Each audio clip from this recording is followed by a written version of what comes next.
I once worked as a housing inspector.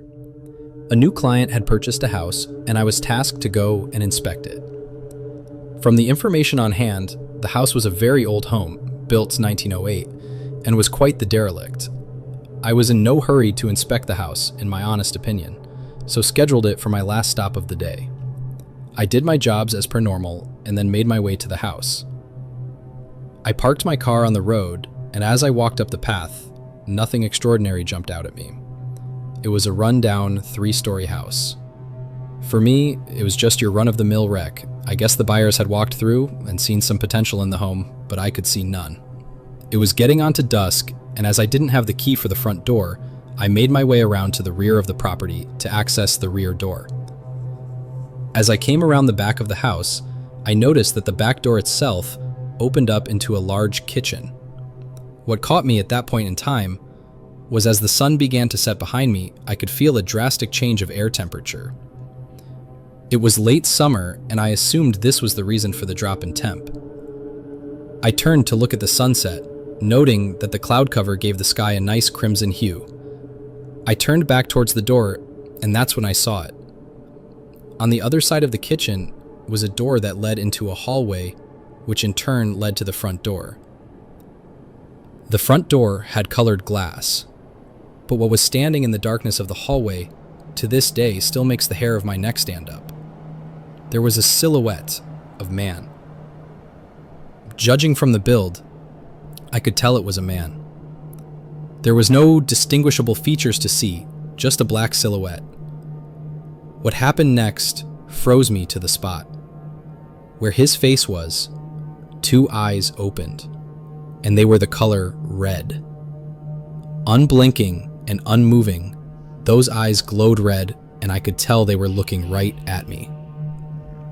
At first, I couldn't look away. Those red orbs seemed to stare straight into my soul, and I found myself transfixed, staring back. Every fiber in me told me I should run, but I could not move. I stared, unblinking, at the red eyes, and they in turn stared unblinking back at me.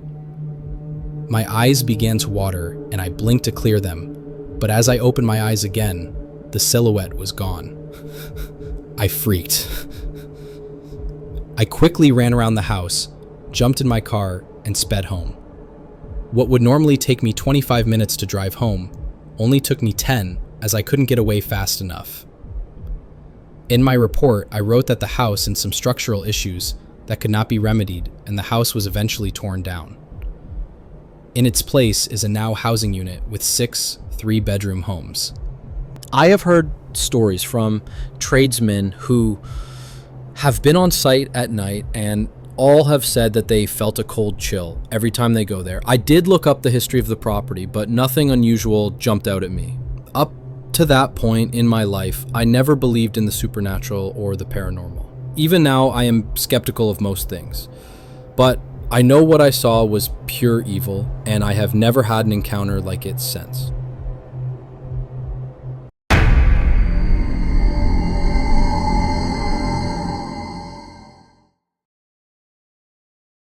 I've told this before, but once I was staying at this lodge with my family. It was pretty rustic. Our rooms did not have TVs or anything. There was all types of activities you could do on the grounds of this lodge. Its main attraction was this giant lake where they had part of it sectioned off to swim in, and then another part you could kayak in. Or if you wanted, you could take a canoe out into the main lake. You could rent bikes, hike the trails. They had kids' activities going throughout the days. Hopefully you get the idea. Well, one of the activities was this rope obstacle course contraption, a huge vertical climbing gym with ropes and logs and platforms. So my stepmom, my dad, my 2 younger brothers, and myself all climbed up this thing, then back down. We had the whole course/area to ourselves since it was unusually cold that day. So once our session was over, the 2 employees left and we stayed, opting to hike back to the lodge on our own. It was about a 2-mile hike. So my stepmom and myself start to explore the area and find a gravel road with a trail next to it. We start walking the trail, which is going the opposite way from the lodge. After about 15 minutes, we hear a car coming. It's a small sport convertible. It zooms around this curve, and as it does, the driver throws a manila file with tons of papers out of the car. The papers go flying everywhere. Car's gone. The papers were doctor's notes, charts, reports, history about one person.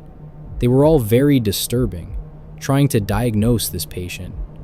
There were handwritten notes on outbursts this patient had, medicine he was on, his family history. There was tons of these papers scattered everywhere. Some handwritten, some typed, others looked like graphs or charts. So we spent a few hours looking at these notes. I'm sure my stepmom could go into more detail on the papers. I was still too young to realize how strange the whole thing was. We also found a really cheap brown wig further up the trail and a suitcase with even more documents, all on just one person. We ended up leaving everything there and calling the non-emergency number and explaining the whole thing. I don't know if anything came of it. I don't know if there was any mental hospital close by. I do remember it was a Sunday around 3 p.m.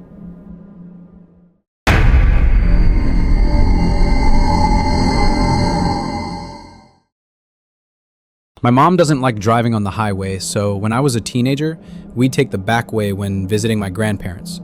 There was one town we'd always pass through that gave us the creeps. It was very small. No grocery store, no gas station, just some houses, a church, and a community center that was weirdly nowhere near the rest of the town. A lot of main roads went near it, but not through it. It was the kind of place that most people didn't pass though. We never saw anyone on the street.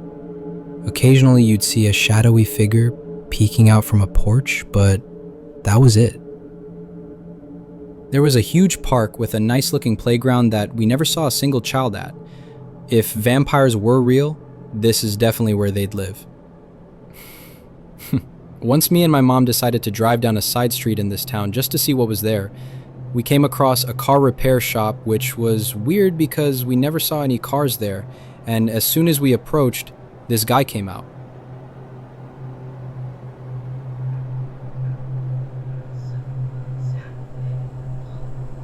His face was not the shape of a normal human face.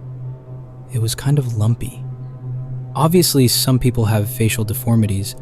Nothing scary about that, but there was something so unsettling about this guy. He stormed out and then just stopped and stared at us with the angriest look I've ever seen.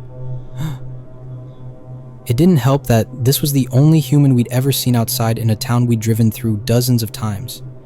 We quickly moped out of there and never explored that side street again.